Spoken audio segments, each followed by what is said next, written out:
l'âge moyen d'achat d'un véhicule recule en France, c'est-à-dire que la demande n'est pas solvable? En réalité, quand on regarde l'acheteur d'un véhicule neuf en France, il a 54 ans en moyenne. Il avait 52 ans il n'y a pas si longtemps, donc l'âge moyen ne cesse d'augmenter. Ça traduit le fait qu'aujourd'hui, les jeunes n'achètent pas ou très peu de voitures neuves. Et quand on regarde les raisons qui expliquent pourquoi les jeunes de moins de 30 ans notamment n'achètent pas de voitures neuves, la principale explication, c'est le prix, c'est le budget. Et donc, ils se tournent massivement vers le marché de l'occasion. C'est un vrai sujet, à mon avis, pour les constructeurs. Comment élargir leur base de clientèle en allant chercher des clients qui ne rejettent pas forcément l'automobile, mais qui n'ont pas les moyens d'acheter un véhicule neuf. Et c'est pas parce que demain on aura une voiture hyper connectée que vous aurez des personnes qui auront acheté une voiture en se disant faut vite que je change de voiture parce qu'il y a telle ou telle option que je n'ai pas. On voit bien que le premier critère c'est le prix, et c'est ce levier-là sur lequel il faut agir. Les coûts vont continuer à être tirés vers le bas.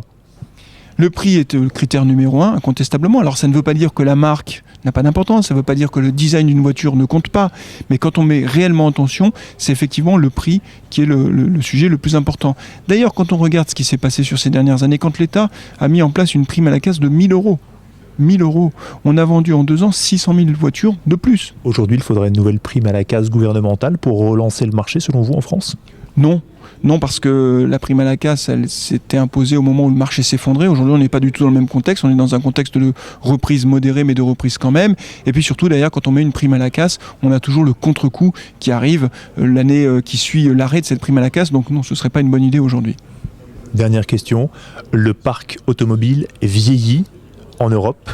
Est-ce que c'est un relais de croissance ? Est-ce que la voiture écolo de demain est prête ou pas ? Alors le parc automobile vieillit, c'est une réalité, en France 8 ans et demi, en Europe pratiquement 10 ans, aux États-Unis pratiquement 12 ans. C'est une tendance structurelle, c'est-à-dire qu'il vieillit chaque année un peu plus, sachant que l'automobiliste roule de moins en moins, on fait moins de kilomètres, et en plus les voitures sont de plus en plus fiables. Donc toutes les raisons pour garder sa voiture le plus longtemps possible sont réunies. Ce qui pourrait accélérer le renouvellement du parc, effectivement, ce serait les ruptures technologiques, avoir des voitures qui consomment beaucoup moins. Là par contre, ça pourrait être de nature à inciter l'automobiliste à changer de voiture.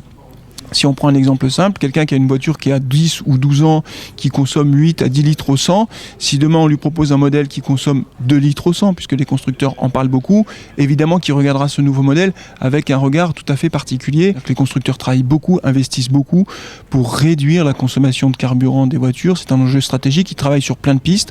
D'abord, ils multiplient les possibilités de motorisation, ils allègent le poids des véhicules, ils travaillent beaucoup et moi je suis très optimiste sur la capacité des constructeurs à proposer des modèles qui consommeront peu d'énergie, peu de carburant à horizon 2020. Donc ce n'est pas une utopie, ça va venir très vite. Et ça pourrait être un élément de bascule du marché. Oui, très clairement. Très clairement, la rupture technologique est un élément qui peut accélérer le renouvellement du parc automobile.